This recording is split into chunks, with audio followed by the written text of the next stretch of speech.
I had a special purpose in coming to Ganpatipule. Apart from that, it was a very beautiful place and very relaxing for all of you. The reason is, I found this place had vibrations which will clear you out very easily, first of all. But you have to desire it, really, ardently. You should have that desire, otherwise the Kundalini may not rise. That is very important point. That you have to desire your ascent, nothing else. It's not a place you have come for holiday or just for some sort of a relaxation or for some enjoyment or sleeping or anything. But you have come here for a penance, for a tapasya. To clear out yourself completely. This is a place of Shri Ganesha's temple, which is not very much frequented by people and is still very, very pure. And I thought the Ganesh principle will be awakened in you, which is the source of everything. Shri Ganesha's principle, as you know, in a very large way or expansive way, we call it the innocence. But we do not know the intricacies and the details to which it can go or work it out. Shri Ganesha's innocence has a tremendous power to purify people, to make you holy, to make you auspicious. A person who has got Shri Ganesha's principle awakened is auspicious in his presence. Such a person, whenever he moves, things move in a direction that the coefficients works out. It becomes absolutely auspicious. Auspiciousness cannot be achieved without Shri Ganesha's help. Now this auspiciousness, now we Sahajogis believe into. That there is something like auspiciousness by which everything works out smoothly, everything we feel is done by God's power, that we are all the time wanted by nature, loved by surroundings and the atmosphere. But this understanding can only come if you have that pure desire within you that you have to ascend. You have come here to ascend, not to enjoy yourself or a place of resort or something like that. This principle is very much awakened, as you see, in the local people here. And how Spartan they are, how hard-working. They have been awake for days together and nights together, but still they are very, very relaxed and they do not need any help. Just in that enthusiasm they are working. So the second blessing of Ganesha is that he is playful. He is prasanna. He is always a pleasing personality. He dances, he pleases you, he has ways and methods of pleasing you. And in the same way, a person who has that awakened Ganesha within him is all the time a very pleasing personality.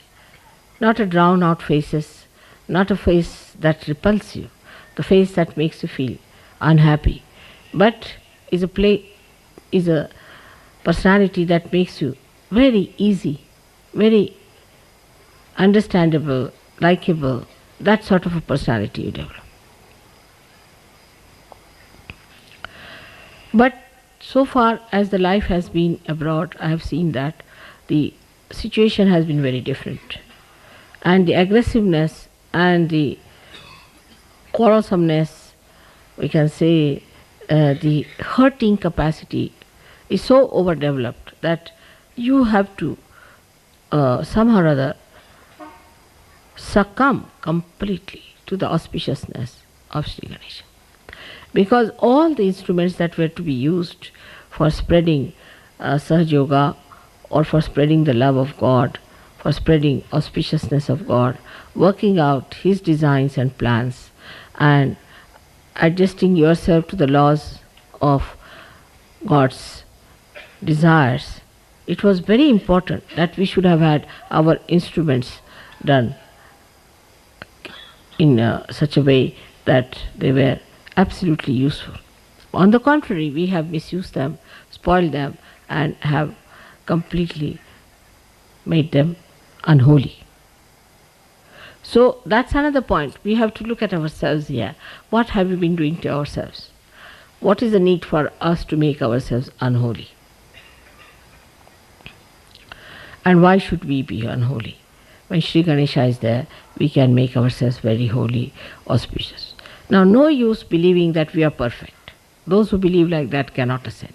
Everybody must know there are lots of imperfections, and these imperfections in me that should be conquered with and to be found out. Only in the light of Shri Ganesha's innocence you can see. A little child can show you how we are stupid and foolish and how we behave. So many times you must have seen children come out of with such utterances that the elders are put to shame. So, the childlike temperament can be developed if we awaken Shri Ganesha's principle within ourselves, which is a very, very powerful,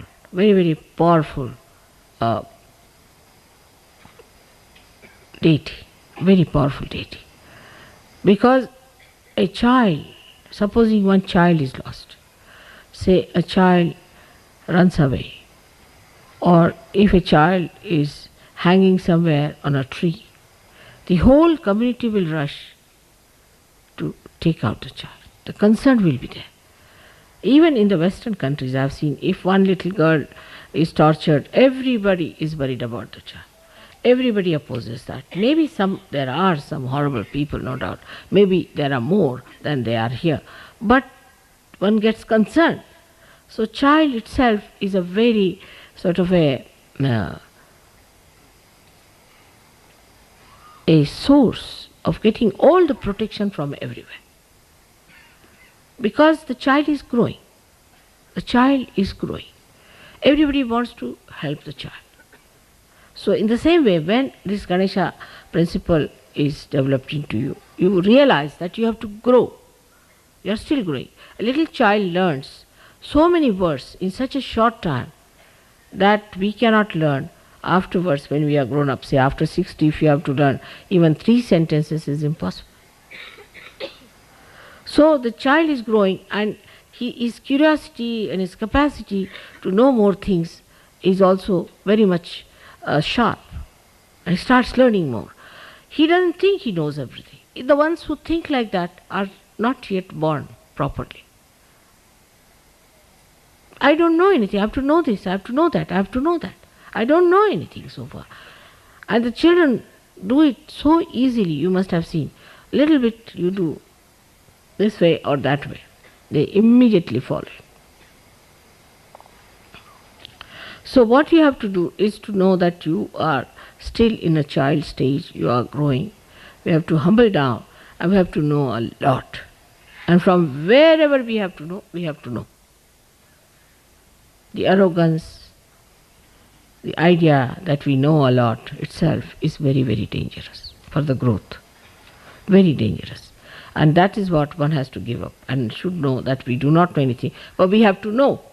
Many people who come to Sahaja Yoga settle down as we are Sahaja Yogis, but don't know a word about Sahaja Yoga. So many of them, especially the ladies, I am surprised. They know very little about Sahaja Yoga. It's rather surprising. Now in Sahaja Yoga there's nothing like women and men. Everybody has equal rights.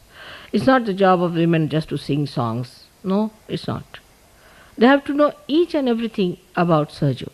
They have to know what are the diseases, how they are cured, what are the mental problems, how are these chakras are made. Everything they have to know, the medicine, they have to know the psychology, they have to know the divine powers. Everything they have to know how it works out.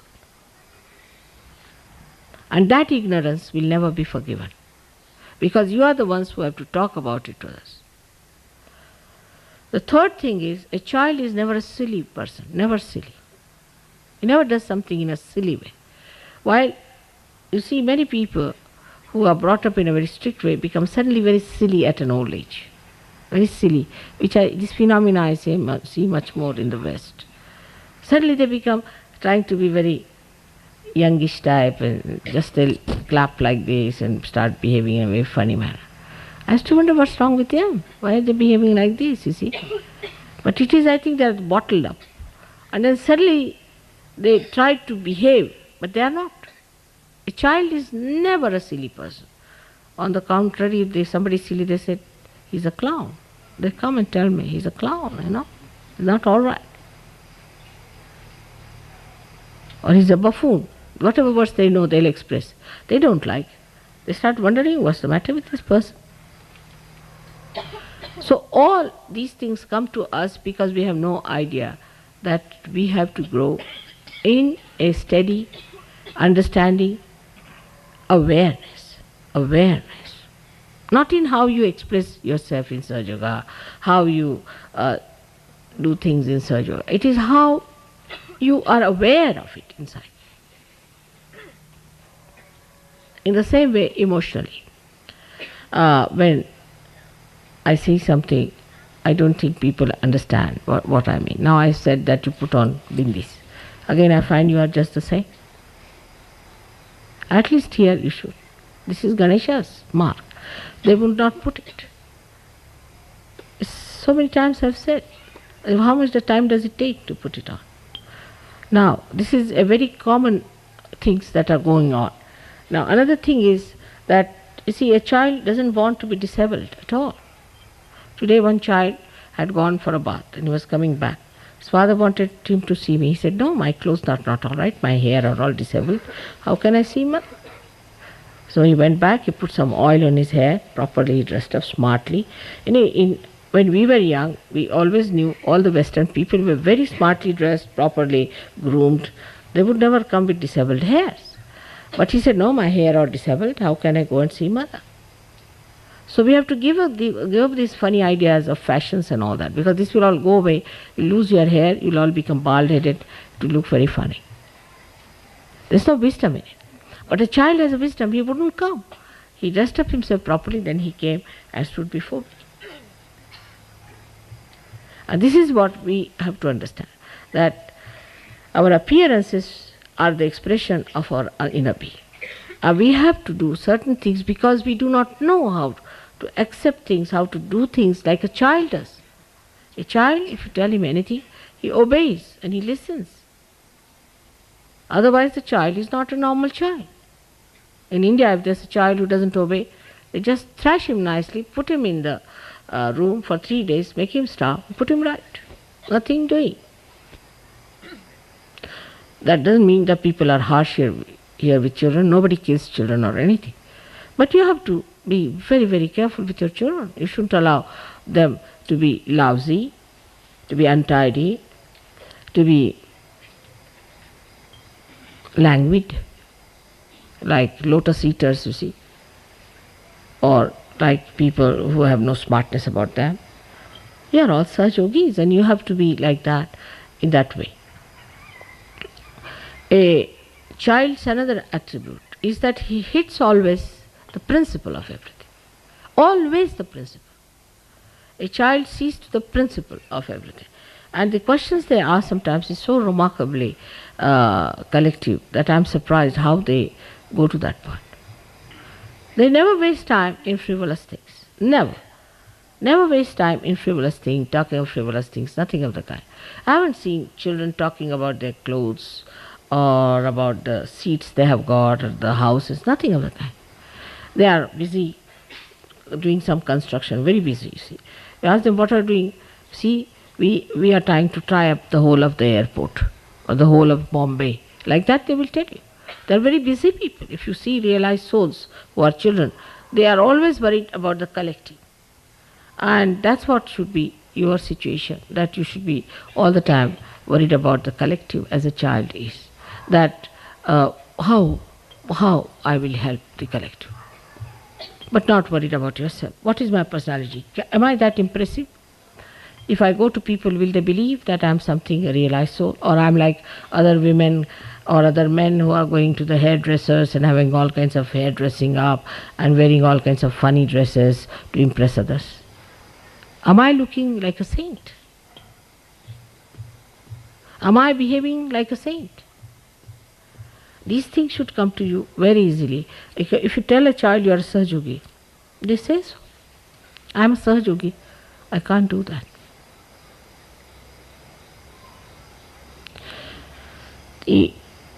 All the nonsense starts after they develop their ego. And then they start behaving in a funny way.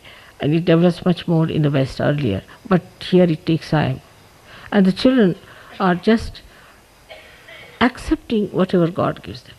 To them, alertness is so natural. If there's an aeroplane is going, they'll say, bye-bye aeroplane. Then there are ships are going, bye-bye. To the sea, they'll say, all right, sea will come and see you tomorrow, see. Everything is within their mind. To them, everything is there. They'll come, you ask them, how did you like it? Oh, we like the grass very much, it was nice and everything they will tell you, the details about everything. So alert. And then they'll say, oh, why didn't you do this? You could have put some flowers here, you could have done some flowers, would have looked nice for the hut or something, a suggestion they will give. Very particular on cleanliness, anything. And in childhood, children get up very early. All the children in childhood get up very early. It's a nuisance for mothers, but they get up very early. And that's how I also get up very early. To getting up early is a childlike behavior. Because the birds are singing, the sun is rising, such beauty in the sky. And why am I sleeping? They'll wake up the whole house. But people don't like it. You see, sometimes they beat. Not in India. In India, people try to get up early in the morning. It's regarded something very dharmic and good. Even if you sleep late, we'll get up early in the morning. That's one thing. Then you can sleep in the daytime. But nobody sleeps over this thing like 9 o'clock, 10 o'clock. Nobody sleeps like that. I mean, I have a problem. I don't know what to do with myself. You can sleep in the daytime for a while if you want to overcome the night's sleep. And you can be quite fresh. You can be quite all right in the evening if you sleep for a while. But a child doesn't think too much. He doesn't plan too much. You see, he makes fun out of everything. You take them anywhere, say you take them to an airport. There's nothing to be played about. They'll find out some groove somewhere, they'll jump on that, they'll get height there, play there. They can make play out of any gross stuff that we think is useless, they'll make out of it. They're very constructive and playful. And that is what we have to be. Make play out of your life. Everything is meeting people, talking to them. It should come naturally, not artificially. Also, some people, I have seen a habit of putting up an expression all the time, like a smile or a frown or this thing. Children are never like that. Their muscles are so supple. They react all the time. Sometimes when they are happy, when they are unhappy, everything. You see, the muscles are all the time are acting like that. Nobody is tense. That's why we have problems with our faces, you see, because we keep them in one style, you see. And these days, the more miserable you are regarded as more handsome. That's finished. Or else some people just go on smiling all the time like this. It's very bad. Or all the time absolutely feeling unhappy. You should allow the action of our emotions to be expressed on your face. I am told that it is said that there should be no emotions shown on your faces. I mean, I can't understand. What is the use of such a personality who doesn't know or show any emotions? When you are not a stone, are you? So all these foolish, stupid ideas which are given to us should be given up. And we should smile, we should laugh, natural. We should talk to people in a natural way. And a child is extremely dignified. Shri Ganesha dances with his dignity. He doesn't do frivolous, nonsensical things. In his rise and in his fall and in his movements and steps is nothing but his weight. So something cheapish he doesn't do. In the same way, there should be dignity throughout. Dignified behavior should be within us. Now you have to judge yourself how far you have become Shri Ganesha within yourself. Are you innocent? You think of cheating others, spoiling others. Like my television, I was amazed. I mean, I can never think of spoiling a television and this, that, these ideas. From where do they come into your heads?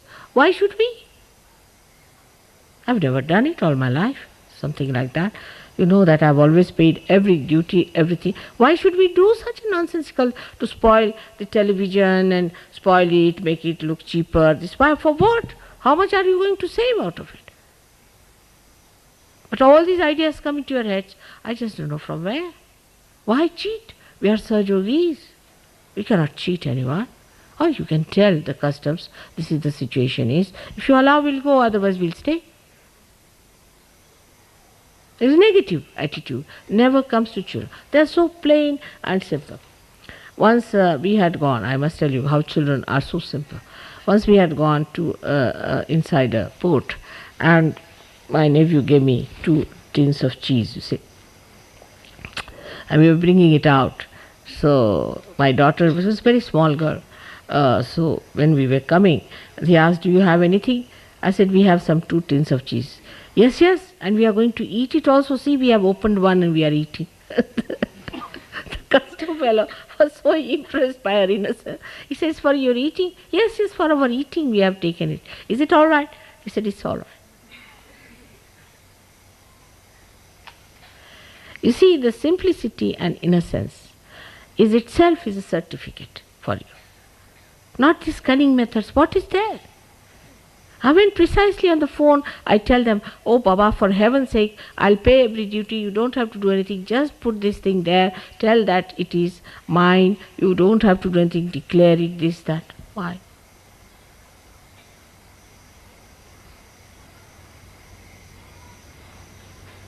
Where is our mind going? It's all right. How much are we going to lose in there? How much have we gained so far money? What do we have? Saving money here, saving money there. Children don't do like that. No, they don't. Like my grandson, he was saying, why do you stay in this wretched place, very bad vibrations in London? I said, you see, your grandfather has to stay here for earning money. He said, money? Why do you need so much money for? Why do you need money? Why don't you come to India? I said, you need money. So when my husband came back, he took out a 2p. He said, you want money? Have it. Now put it on your head. Why do you want to have money? And my husband didn't know where to look. You want money? All right, have it. Put it on your head. There was a little boy, you see. But interest in money starts later. As soon as there's money, we start looking at it when we grow up. Otherwise, we don't. All these funny interests start growing later on. What is for Ganesha? Money is the dust of his feet. What for him gold? What for him anything? Whether he wears a crown of gold or he doesn't wear anything makes no difference. He's there. His head is just the same. Out of respect, out of adoration, people might give him gold or anything just to be satisfied. It's all right for him. What does it matter? And any child who is a real child will not accept anything from anybody else. Nothing. But if he takes, he will think, well, how should I return it back? Always. I know my own grandchildren have done it. You see, if you give them something, they'll make a heart, put inside that, write it down nicely. And when I come out of my bathroom, they'll give me that heart, you see, that thank you very much for this and that. But when we grow up, we even forget to thank people. We take everything for granted. We don't have that. We just think we have to judge everyone all the time. That's not good. This is not good. Could have been better. We never think this is given to us. Be thankful. Count your blessings. But for children it's not so. If you give them a small thing, they'll keep it. This is given to me by my grandmother. I've seen this in my own grandchildren. The eldest one, when she was small, I gave her a little sari, a very small one, just for her to wear. So when I went there, she said, you see, Nani, I must tell you one thing serious is happening. I said, what? You see, the sari you gave me, I've kept it very carefully, but my mother is trying to be funny. I said, what happened? You know, she didn't give it to anyone, but she showed it to some people she should not have shown it. Very seriously. They're so sweet and so beautiful when they say things. Like once I had given her a Wendy house, and in Wendy house she made it nicely. She called her mother, I made a very nice house for you, come along. So my daughter is rather tall, you see. She found it difficult. She went inside the Wendy house and sat there. And she says, so what have you got for me to eat? She said, Mummy, when you go to somebody's house, you don't say such a thing. And she laughed. And she laughed so much that she broke all her Wendy house. So she came out and she told me, Grandma, you have not given any good training to your daughters. First of all, she comes to my house, asks funny questions, and then she breaks my house. Do you do like this to anyone else? How innocent and simple that.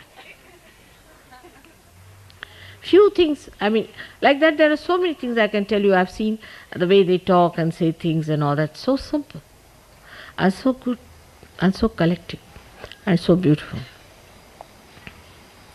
In the same way we have to be. Another thing, a child doesn't have any fear. Child doesn't have any fear.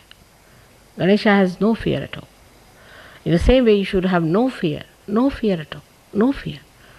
As long as your mother is with you, why should you have any fear? Fear of this, fear of that, I'm frightened, I can't do this, I can't do that. That children never do. They'll try everything if you tell them. You should have no fear. I don't know what fear is. In the same way, you should have no fear. No fear of anything. Nothing is going to go wrong with you. But don't do wrong things. If you do wrong things, it will repel. It will work out on you. But don't do wrong things. Be straightforward. And nothing can harm you. Nothing can harm you. You have had so many experiences of this, how everywhere laid down for you, everybody is looking after you. There are so many deities who are working out things for you. But you have to be extremely careful that you do not develop this fear business. Because fear takes you to the left side, and once you go to the left side, you know the problems of the left side is, first of all, you go against Ganesha. Ganesha is standing at the base of the left. And then you develop cancers, you develop all these things, fear, and emotional problems, and all these things come. In emotions, you should be bubbling with joy. Joy is your emotion. In action, you should be thoughtless. And in assent, you should be surrendered. That's all. It's very simple. Three mantras are very simple for children. They are like that.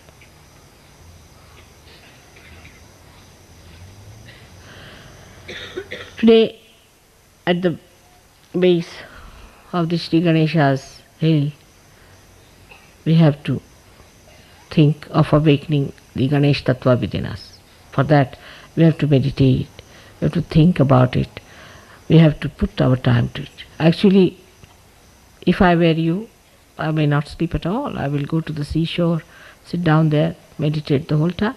Before breaking the Sahasrara, I kept awake for 2 nights. And I was just all alone near the sea, all alone the whole night, working it out for 2 nights. But what do? We think about our comforts, we think about this, about that. It's not so. You are here, such a chance. We get tired because we think too much. We know how to get out of this tiredness and this and that.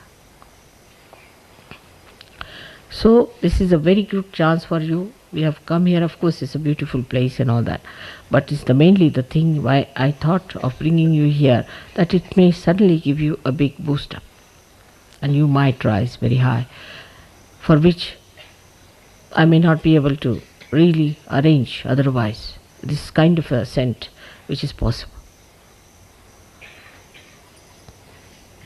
Many of the Indians have not even seen this place before. It's such a beautiful place, and they are surprised that in India we have such beautiful places.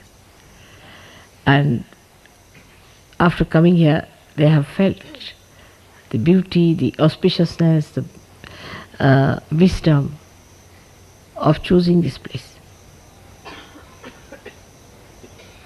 It's so lovable, so beautiful. But I hope I see the effects of that in you. Now, you have to go and have your food. We have a very generous man who is cooking for you. Be careful.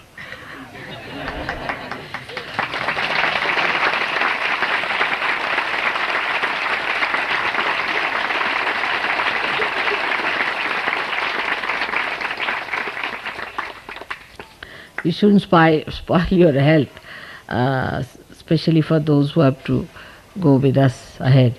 So be careful. They are very generous people, my brother and the gentleman who is cooking for you. Both are competing in generosity. So you be careful. Now only the Saj Yogis from abroad and the non-vegetarians have to go first, and then the vegetarians will go, and after that we'll have some music program. That's what it is going to be. Tomorrow morning I expect you to go for meditation about 5 o'clock in the morning. Then have your bath in the sea. If I were you, I would go earlier, but it's alright. You can't be me. So about 5 o'clock you go and meditate. Then have your bath there, come and have your tea, and then you can have your breakfast. After that you are going to have a seminar here. We have about to finalize the marriage list, about to finalize. And maybe this evening we might be able to announce it completely before you go to sleep. And marriages are going to be done in a very different way because we don't have any horses. So we are going to use bullock carts.